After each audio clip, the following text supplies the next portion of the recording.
मैं आलोक जी आपसे शुरू कर रहा हूं। सीनियर जर्नलिस्ट हैं, वरिष्ठ पत्रकार है, 4 दशकों का अनुभव है पत्रकारिता में। काफी चीजों का ध्यान रखा गया आलोक जी इसमें। जो पश्चिम बंगाल में 8 चरणों में चुनाव, तारीखें मैं बता चुका हूं, 2 मई को नतीजे।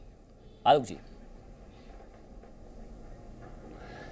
जी अमन जी, सबसे बड़ी बात यह है कि पूर्वोत्तर क्षेत्र और बंगाल, असम, खास करके असम और बंगाल का जो चुनाव है, तमिलनाडु तो है ही महत्वपूर्ण होता है दक्षिण भारत की दृष्टि से, लेकिन बंगाल सबसे बड़ा, एक जैसे कहते हैं इस बार एक जिस सभी पार्टियों के लिए एक निर्णायक भूमिका भविष्य की दृष्टि से है। और असम इसलिए मैं कहता हूं कि पूर्वोत्तर, हमने अभी जम्मू कश्मीर के चुनाव स्थानीय देखे, ये दुनिया के लिए एक निशानी है कि हमारा लोकतंत्र कितना मजबूत है।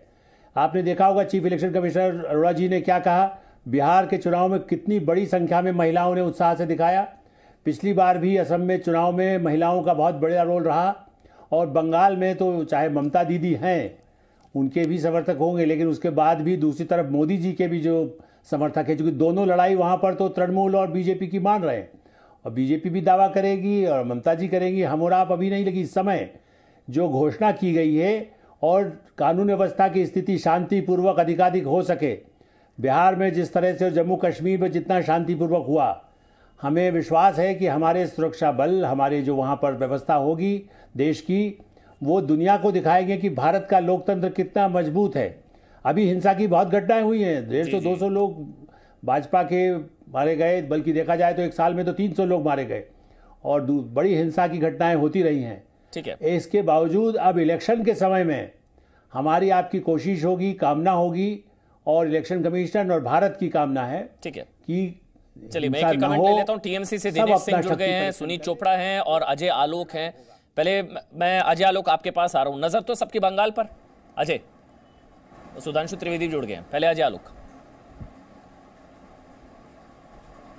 नहीं, निश्चित तौर पे चुनाव आयोग की घोषणा का सभी राजनीतिक दल स्वागत करेंगे, हम लोग भी स्वागत करते हैं। लेकिन एक बात ध्यान देने की है कि देखिए, असम में और बंगाल में चरणों में चुनाव करवाए जा रहे हैं। ये कहीं ना कहीं दर्शाता है कि वहाँ पे ज़मीन पे लॉ एंड ऑर्डर की स्थिति ठीक नहीं है।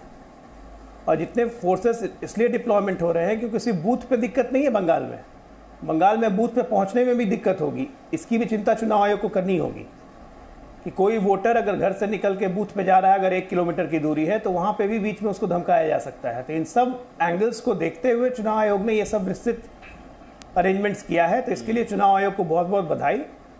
और मतदाता फैसला करेंगे कि उन्हें क्या चाहिए, और इसका तो विस्तृतीकरण 2 मई को ही हो जाएगा। और बंगाल की जनता, तमिलनाडु, पौंडीचेरी, असम, सबकी जनता को बहुत बहुत बधाई। इस लोकतंत्र के पर्व में ज़्यादा से ज़्यादा सक्रिय होकर निकले। बिहार ने दिखाया है कि कोरोना के होते हुए भी 58% की पोलिंग हुई, महिला की भागीदारी 59% की थी जी। हम उम्मीद करते हैं अब तो कोरोना का प्रकोप भी कम हो रहा है, वैक्सीन आ चुकी है। तो ज़्यादा से ज़्यादा पोलिंग कीजिए और एक स्वच्छ लोकतंत्र, एक मजबूत लोकतंत्र का परिचायक पूरा भारत फिर बनेगा। त्रिवेदी जी, 5 राज्यों में से एक में आपकी सरकार बीजेपी 5 में से एक में है फिलहाल, और बंगाल में तो आपका बुरा हाल, 3 सीटें। लोकसभा में अच्छा किया, नजर बंगाल पर।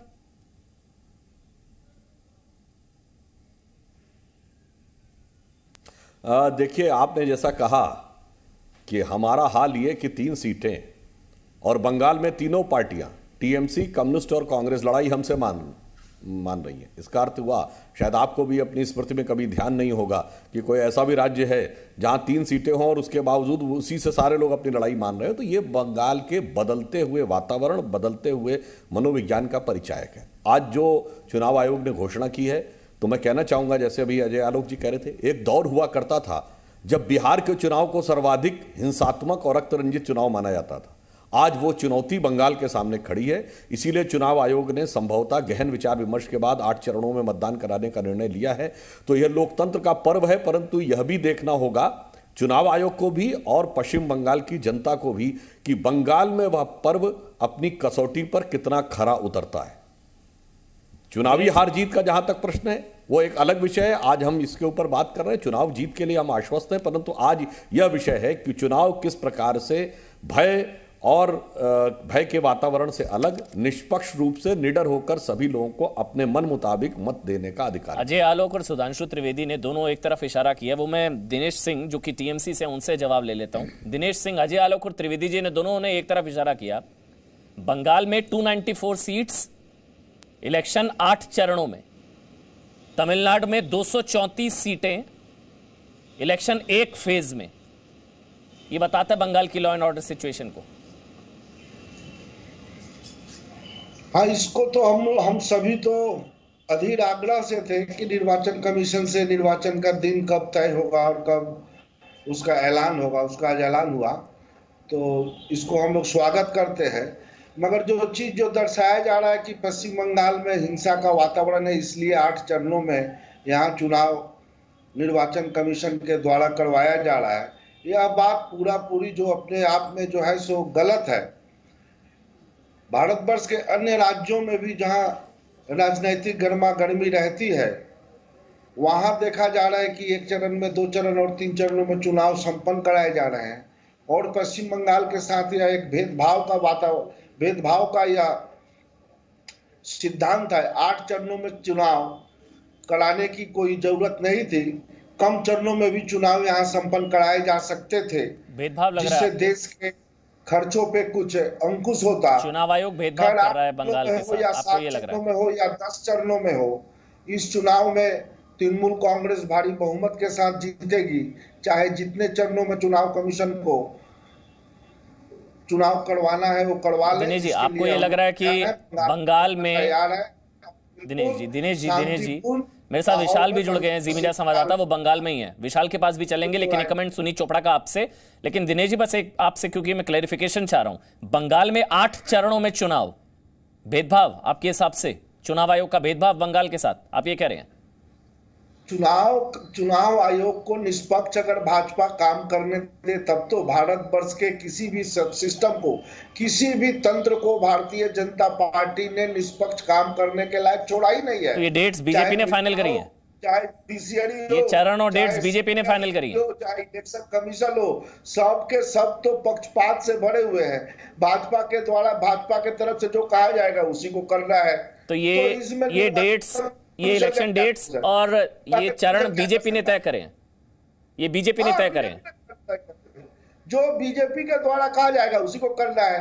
भारतवर्ष में चाहे जो भी सिस्टम हो, हमने सब सिस्टम को कहा। जी, ये राज हमें नहीं पता था, ये अभी टीएमसी वाले बता रहे हैं कि ये चुनाव आयोग तो चेहरा था, डेट्स वगैरह सब आपने फाइनलाइज कर रही हैं, ये सब कुछ आपने बताया, ये सब, ये अभी टीएमसी के ऑफिशियल स्पोक्स पर्सन है दिनेश सिंह, वो ये कह रहे हैं। ऐसा है, राज नहीं बता रहे अमन जी, ये राज नहीं बता रहे हैं, ऐसा ही राज नहीं बता रहे, अपने मन का मनोभाव व्यक्त कर रहे हैं। जिस तरीके से सरकार चल रही है पश्चिम बंगाल में, जो कहा गया है अमित शाह जी के द्वारा, पूरी तरह व्यवस्था का राजनीतिकरण कर दिया है। जैसी नजर है वैसा ही नजारा दिखाई पड़ रहा है, जिस रंग का चश्मा लगा रखा है उसी रंग का दृश्य दिखाई पड़ रहा है। तो मैं मानता हूं कि वो चुनाव आयोग पर आक्षेप लगाने का जो प्रयास कर रहे हैं, उस प्रयास में और कुछ नहीं कर रहे हैं, अपने वास्तविक मनोभाव को उजागर कर रहे हैं। अभी तो चुनाव हुआ नहीं, पहले ये सरेंडर वाली मुद्रा नजर आती है, पहले ही आपको लगता है कुछ फिशी है, कुछ गड़बड़ है, चुनाव लड़ लीजिए, हो सकता है जीत जाए, हो सकता है बंगाल की जनता राम राम बीजेपी को कर दे, ममता को ना करे। किसको राम राम करेगी बंगाल की जनता? संभावित हार की पेशबंदी है। नहीं, अभी से थोड़ी ना, एक बार चुनाव होने दीजिए ना, आपको ऐसे अभी से लग रहा है हार की पेशबंदी है। अच्छा, संभावित हार की पेशबंदी है दिनेश जी, विनय जी। बंगाल में भाजपा की कतई जीत नहीं होने वाली है। बंगाल में फिर तीसरी बार तृणमूल कांग्रेस की सरकार बनेगी और ममता बनर्जी मुख्यमंत्री होंगी, इसमें कोई दो राय नहीं है। ठीक है, मैं सुनील चोपड़ा आपके पास जाऊं। आलोक मेहता 30 सेकंड, आलोक मेहता कुछ कहना चाह रहे हैं, जल्दी से आलोक मेहता 30 सेकंड।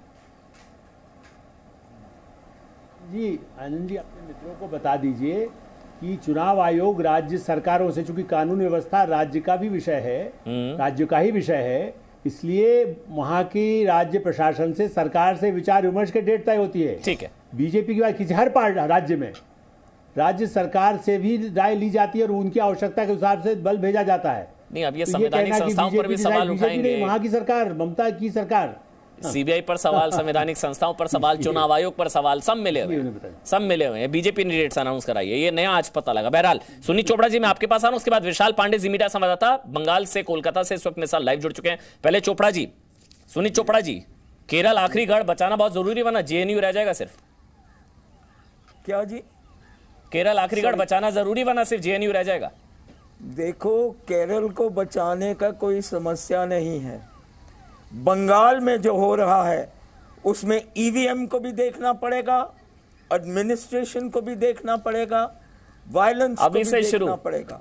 और मैं कह रहा हूं स्पष्ट कि मुझे मालूम था कि छोड़िए ना, लड़ी क्यों रहे हैं, बाद में भी ये रोना है, लड़ी क्यों रहे हैं, छोड़िए। और असम में मुझे मालूम था कि ऐसा होगा। और मैं आपको बता दूं कि मैंने देखा है वो चुनाव बंसीलाल और चंद्रावती का हरियाणा में। हम लोग अंत तक वोट को गार्ड करते रहे।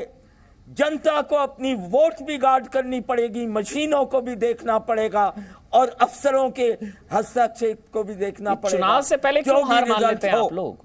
ये चुनाव से पहले हार नहीं माननी चाहिए ना चोपड़ा जी। लड़िए तो हो सकता है जीत जाए। अभी से आपको लग रहा है मुश्किल है। बीजेपी एकमात्र दल है जिसकी हार होगी। तो फिर लड़िए ना, बता रहा हूं। तो फिर ईवीएम का रोना बीजेपी रोएगी, आप क्यों रो रहे हैं? फिर ईवीएम का रोना बीजेपी को रोने दीजिए ना, आप क्यों रो रहे हैं? अजय आलोक, उसके बाद विशाल। अजय आलोक करेगी, अजय आलोक उसके बाद विशाल। अजय आलोक उसने बिहार में किया। ठीक है सर, ठीक। अजय आलोक जल्दी से। सुनीत जी ने बिल्कुल ठीक कहा कि एडमिनिस्ट्रेशन और ईवीएम दोनों को देखना पड़ेगा। लेकिन जब कांग्रेस पंजाब में जीतती है तब सुनीत जी ईवीएम पे कुछ नहीं बोलते हैं। छत्तीसगढ़ जीतती है तो ईवीएम पे कुछ नहीं बोलते हैं। बिहार में ईवीएम पे कुछ नहीं बोला क्योंकि इस बार लेफ्ट को पहली बार 12 सीट आ गई। हाँ, अभी ईवीएम का गाना गाने लगे। एडमिनिस्ट्रेशन की जहां तक बात रही, वो तो कल सुबह से ही चुनाव आयोग अपना काम करेगा एडमिनिस्ट्रेशन से। ये चुने जितने राजनीतिक लोग एडमिनिस्ट्रेशन में घुस गए उनको साफ करने की जरूरत होगी। इसकी तो हम लोग भी पुरजोर वकालत करेंगे कि कोई जो सरकार का नुमाइंदा एडमिनिस्ट्रेशन में बैठा हुआ है और वो टीएमसी के कार्यकर्ता की तरह काम कर रहा है, वो कृपया निष्पक्ष हो जाए, क्योंकि अब एडमिनिस्ट्रेशन तो ममता दी के हाथ से निकल जाएगा कल से। विशाल पांडे इस वक्त मेरे साथ जुड़ गया। विशाल, एक कमेंट आपका, फिर मुझे ब्रेक पर जाना। विशाल, आप ग्राउंड जीरो पर हैं, बंगाल में हैं, 8 चरणों में चुनाव, जरूरत भी थी। जिस तरह के हालात हैं, जिस तरह की हिंसा का माहौल बंगाल में, लॉ एंड ऑर्डर सिचुएशन, बहुत जरूरी था, बहुत मस्ट था ये कि 8 ज्यादा से ज्यादा चरणों में चुनाव हो। 8 चरणों में चुनाव बंगाल में। विशाल,